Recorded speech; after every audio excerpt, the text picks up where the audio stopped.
আমি একা একজন মানুষ, আমরা কিন্তু বলতে পারবো, করতে পারবো না। এই জন্যে এটার দরকার হচ্ছে সংগঠন, যেটাকে আমরা বলি পরিচালক, প্রযোজক, শিল্পী সমিতি।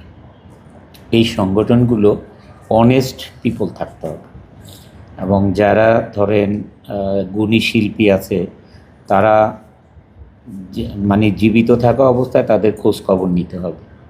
হ্যাঁ, তো আমরা মরে গেলে এটা বেশি আসলে কদর বাড়ে 2-3 দিন বা কয়েকদিন, তারপরে কিন্তু সবাই ভুলে যায়।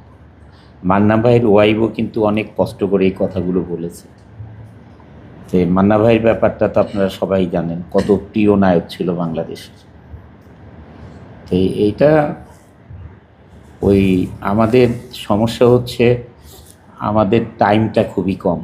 2 বছরের জন্যে একটা ইলেকশন হয়, প্রযোজক বা পরিচালক, শিল্পী সমিতি। এই 2 বছর আরেকটা গ্রুপ চলে যায়, একটা গ্রুপ আসে, এই গোছাতেই ওদের 6 মাস 8 মাস এভাবে চলে যায়। এটা টাইমটা আরও বাড়ানো দরকার। শুধু এইখানে না, আমি বিজিএমইতেও বলেছি, এই যে বিজিএমই বিকেএমই যে ইলেকশন হয় 2 বছরে আসলে কোনো ইলেকশন করা